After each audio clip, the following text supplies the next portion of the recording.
Halo guys, jumpa lagi sama gue Billy Christian. Selamat datang di YouTube channel gue Billy Christian. Kembali lagi bersama dengan Horror Talk.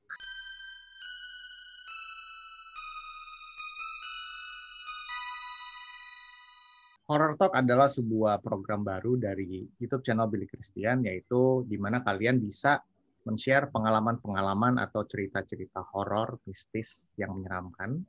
Dan kalian nggak harus indigo untuk berada di sini. Caranya gimana? Kalian tinggal kirim DM aja ke Instagram gua di Billy Christian Film. Kemudian kalian ceritain cerita kalian. Nanti gua akan pilih cerita yang menarik. Kalau seandainya menarik, gua akan mengundang kalian untuk wawancara di acara Horror Talk.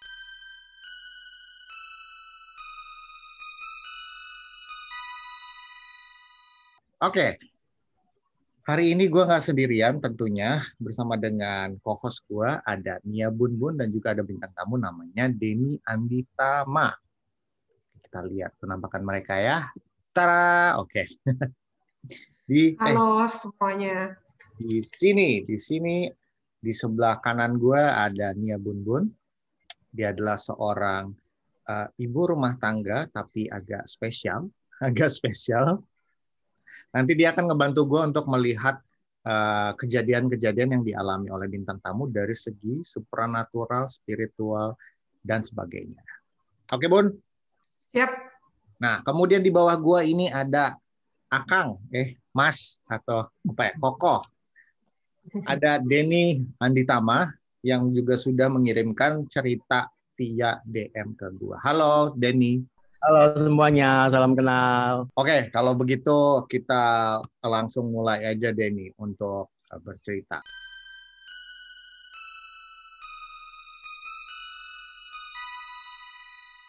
Nama saya Denny, saya dari Purwokerto, Jawa Tengah.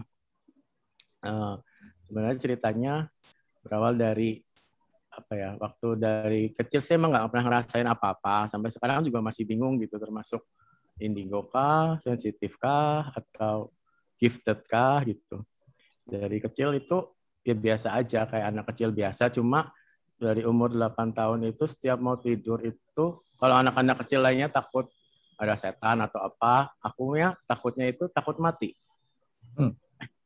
Okay. Beneran takut mati, tapi nggak pernah diucapin gitu. Setiap kayak papa nanya, kenapa nggak bisa tidur? Dalam hati tuh kerasa takut mati gitu. Cuma nggak disebutin, malu gitu. Kayak kalau disebutin pasti diketawain gitu. Umur berapa tuh? 8 SD. Okay. Takutnya takut mati gitu. Aneh, ketakutannya bener-bener takut gitu. Juga aneh kenapa harus takut mati gitu anak kecil kan. Udah gitu. Itu ya, tapi hampir sering tiap malam. Cuma ya udahlah, kayak mungkin anak kecil biasa yang nggak bisa tidur. Udah gitu, pas umur masuk SMP itu, tiba suatu hari dipanggil ke rumah kakek. Tapi itu harus sendirian gitu. Dipanggil ke rumah kakek sendirian. Siang-siang main di situ. Terus akhirnya di rumah kakek aku tuh dikasih sesuatu lah gitu, kasih sesuatu untuk dipakai. Cuma anak kecil kan ya udah dipakai aja, ini buat kamu dipakai ya gitu. Udah aja. Terus beberapa hari kemudian kakek meninggal. Di situ juga masih ya udahlah, nggak mikir apa-apa gitu. Cuma memang sebelumnya tahu gitu kalau kakek memang bisa hal-hal seperti itu. Cuma kan masih kecil juga nggak pernah ngeliatin gitu ya, nggak pernah, cuma cerita-cerita dari orang tua gitu. Terus kakek meninggal. Udah gitu, biasa aja kehidupan berlanjut.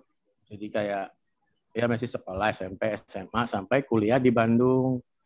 Nah, pas kuliah di Bandung itu, suatu ketika main ke kosan teman.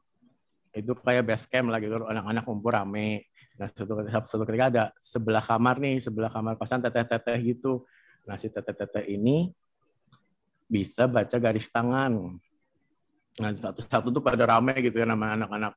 Pengen bacain dong gitu. Terus akhirnya sampai giliran aku lah. Terus teteh itu bilang, baca, suatu hari nanti kamu bakal bisa jadi kayak aku. Di situ masih nggak mudeng gitu, kayak jadi kayak kamu. Maksudnya emang bisa apa gitu, nggak mungkin lah. Maksudnya. Jadi lu bisa baca gitu. Nggak mungkin lah ya gitu. Nah, pas lagi dibaca itu berapa detik itu sempat kayak nggak sadar gitu, bukan pingsan sih, cuma kayak lep gitu. Terus sampai dibangun, bangun. Terus bangunlah. Ya udah, dari situ ya udah biasa lagi. Terus mulai apa ya? Pas pulang lagi libur kuliah nih, pulang ke rumah ke Purwokerto. Nah, pas itu satu malam itu nggak tenang banget tuh, hati nggak tenang banget. Terus tangan mulai gerak sendiri nih, tangan kanan pasti kayak kayak orang Parkinson tapi bukan Parkinson gitu, kayak geter-geter gitulah malam-malam. Terus tiba-tiba duduk di kasur, sila, semakin kenceng banget, bingung harus ngapain sampai pada bangun orang rumah. Terus coba merem, kata papa, coba merem apa gimana gitu. Merem lah akhirnya yang masuk itu almarhum kakek itu masuk. Terus dia bilang nggak usah takut, ini aku gitu. Terus dia ngomong, ya aku sih ketika udah masuk sih kadang ada yang sempat ingat, ada yang lupa gitu ya kata-katanya. Intinya masuk, ngobrol sama anaknya gitulah. Udah, itu pertama kali bisa masuk. Terus pas udah itu kan balik lagi ke Bandung. Terus selama di Bandung tuh kebetulan ketemunya circle-nya teman-temannya yang satu frekuensi gitulah. Sebetulnya ketemu yang sama, oh dia bisa juga, atau oh dia ternyata bisa gini, bisa apa gitu. Satu hari ketika ketemu teman, cerita lah, ya suka ngobrol-ngobrol gitulah tentang mistis-mistis tuh, seneng gitu kalau dengar. Oh kamu ada cerita apa atau apa, pasti gue ngobrol. Nah pas ngobrol, ngasih teman ini apa, oh kamu bisa gitu. Ya nggak tahu kayaknya gitu, itu baru pertama kali kan kemasukan gitu. Terus oh ya udah, terus besoknya dia punya teman lagi satu. Nah si teman satunya ini memang dia itu kayak apa ya, mungkin bisa dibilang buka praktek, atau mungkin dia sering melayani beberapa klien lah gitu. Nah satu ketika datanglah ada klien gitulah, datang ke kontrakan temanku ini, datang. Terus aku situ ya ikut duduk. Terus datanglah cewek cowok nih, tiba-tiba bilang apa, udah duduk ya ngobrol dulu basa-basi gitu, sebelah gitu, kenapa gitu. Terus iya ini saya pengen punya anak tapi belum bisa sampai sekarang gitu. Cuma pas di posisi duduk itu udah gatel banget, mulut tuh pengen ngomong tapi marah gitu, bukan ada nasehatin halus ya, tapi kayak yang gitu, kayak lu udah dikasih anak tapi lu buang. Di situ tuh gitu, tapi belum bisa ngomong, itu diem aja sampai nunggu si klien itu ngomong dulu kan, ya gini udah nikah berapa bulan gitu waktu itu ya, belum dikasih anak. Terus aku sampai akhirnya udah nggak tahan ya, aku boleh ngomong ini gitu, boleh gitu. Ya udah, kamu tuh udah dikasih anak tapi kamu buang, kenapa gitu, padahal anak kamu itu laki-laki loh. Itu tuh bener-bener merinding, aku juga sampai bisa gitu. Terus dia masih bingung kan, kayak cowok itu kan mungkin kayaknya sama istrinya ini pacar baru, ya perempuan ini baru gitu, mereka menikah gitu. Jadi terus mungkin antara malu atau apa, terus jadi kayak pertama kayak nggak ngaku gitu, kayak bingung gelagapan aku. Tapi aku yakin banget tuh si mulut itu ngomong itu tuh nggak ada ragu-ragunya, sampai iya kamu tuh dikasih anak gini kayak marah-marah lah jatuhnya tuh. Terus cowok itu pertama nggak ngaku, kayak enggak aku gini. Terus akhirnya udahlah gitu, nggak usah bohong gitu. Terus akhirnya ngaku lah dia. Cuma mungkin kan malu, ini si istrinya sekarang kan mungkin pacar yang berikutnya gitulah. Nah dulu kamu kan pernah punya pacar, tapi kamu hamil, terus kamu suruh gugurin gitu.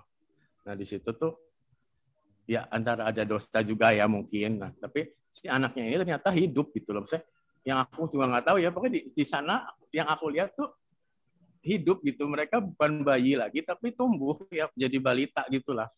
Jadi aku nasihatin, ya kamu harus doain dulu, kamu dikuburin kamu nggak sholatin, kamu nggak doain, terus sampai akhirnya dia tumbuh di alam sana jadi sosok itu, padahal laki-laki loh gitu.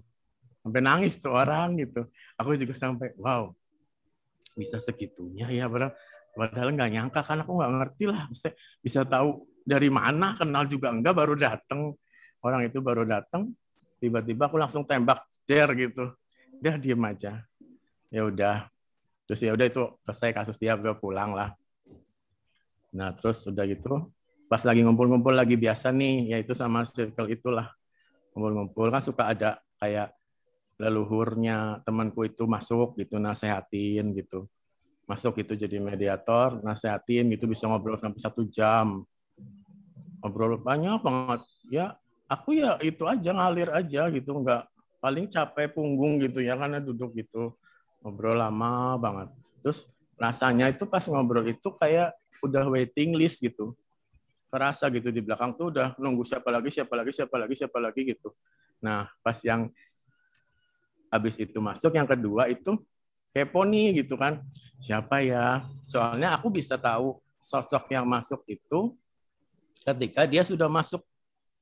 Kalau belum masuk aku belum tahu yang mau datang siapa gitu.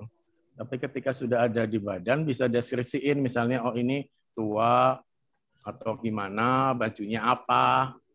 Nah, ini ketika yang kedua ini tiba-tiba aku udah merem, udah duduk gitu sila, merem, tapi kepo siapa sih, tapi badan udah merinding, udah suasana juga udah itulah, merem, ngintip sedikit gitu ya.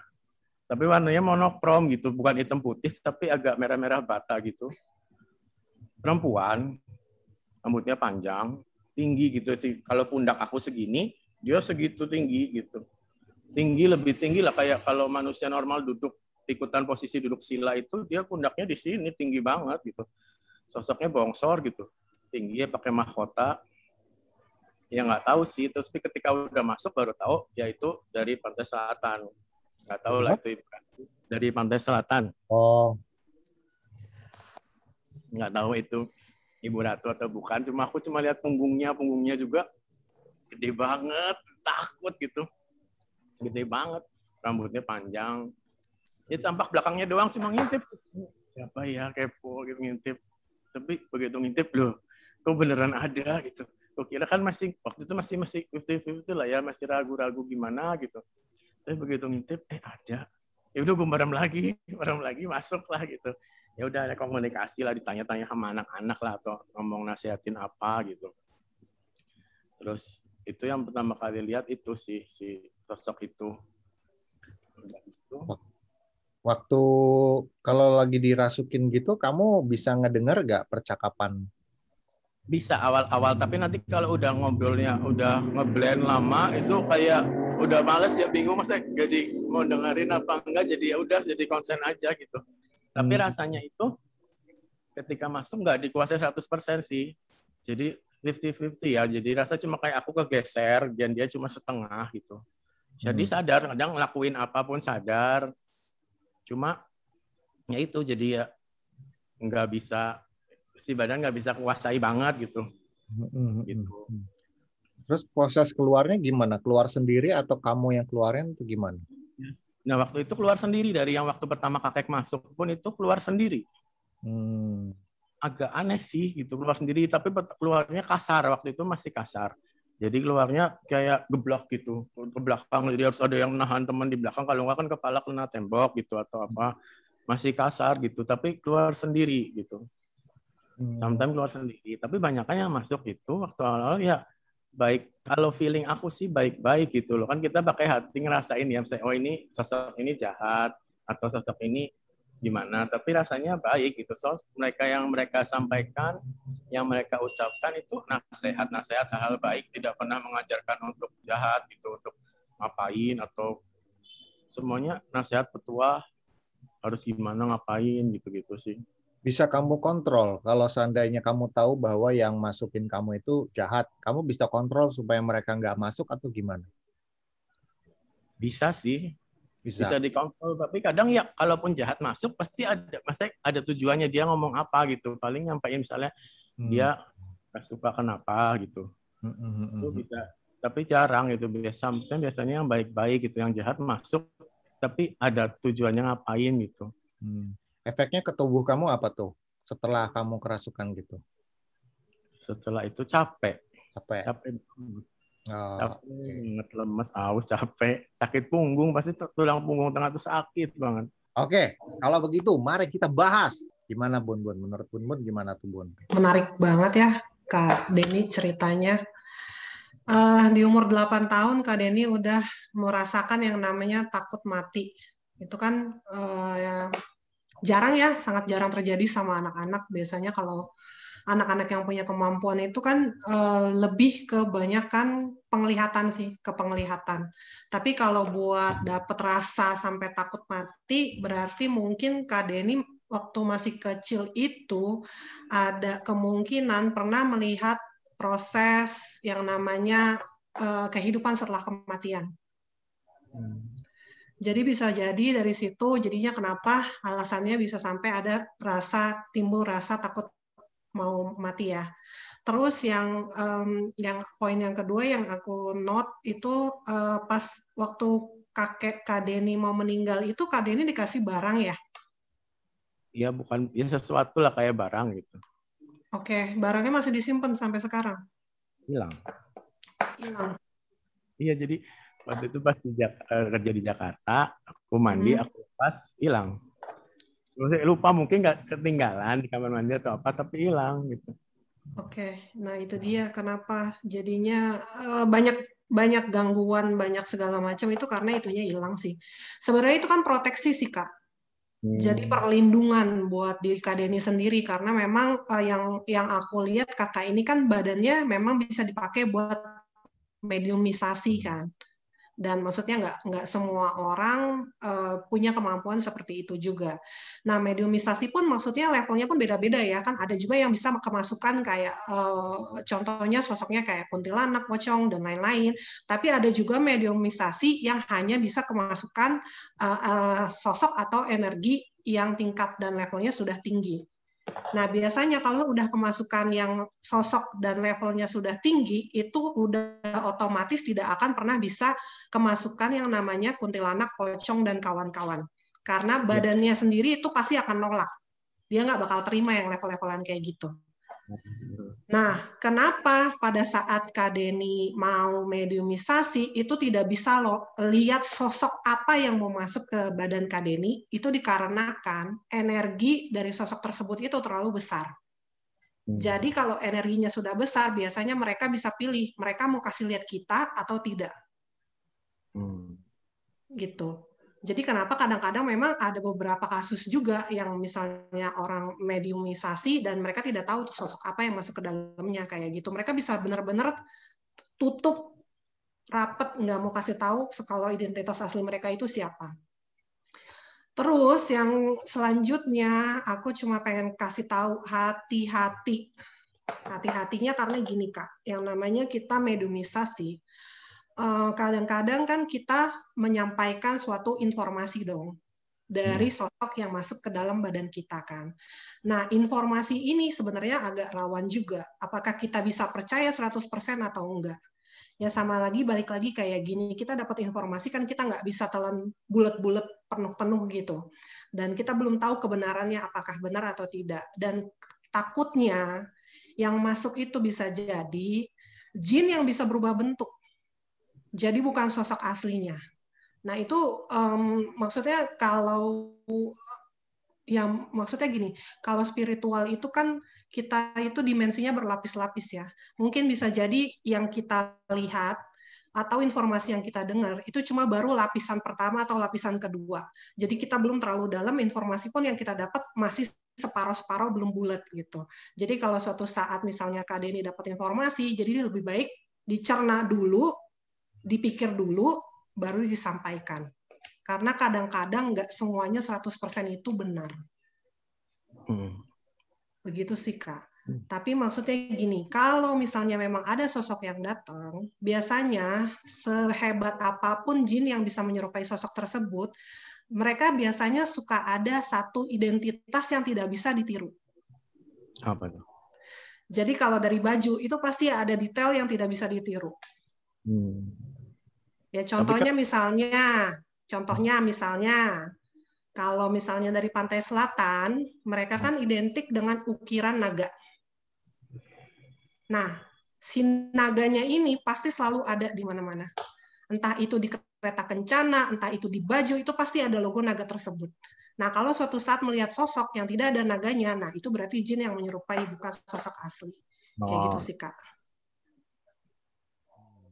Nah, pas itu dari punggung, nggak ngelihat depannya, jadi aku ya itu juga pertama kali lihat, wow, ya cuma emes aja kok gede banget size-nya gitu, size-nya kalau kan kayak kita duduk ya setara gitu, ini kok tinggi amat pundaknya, jadi aku tuh ya udah merem lagi lah, takut gitu.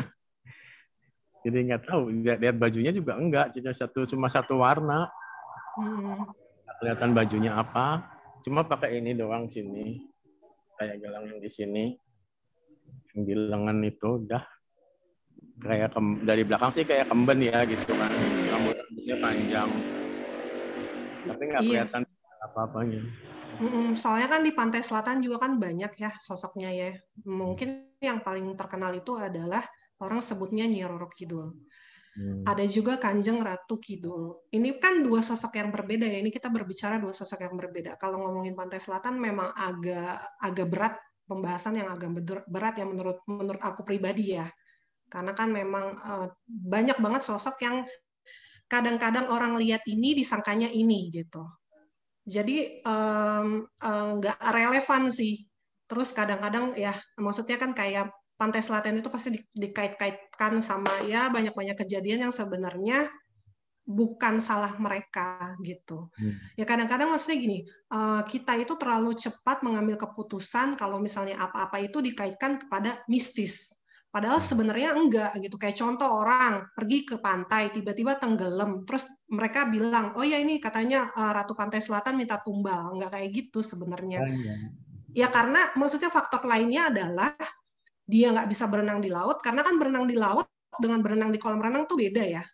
Nah, dia nggak bisa berenang di laut, dia coba berenang di laut, ya karena nggak menguasai medan, akhirnya tenggelam. Sebenarnya kan kayak gitu. Tapi memang dikait-kaitkan sama kejadian yang seakan-akan Pantai Selatan meminta tumbal.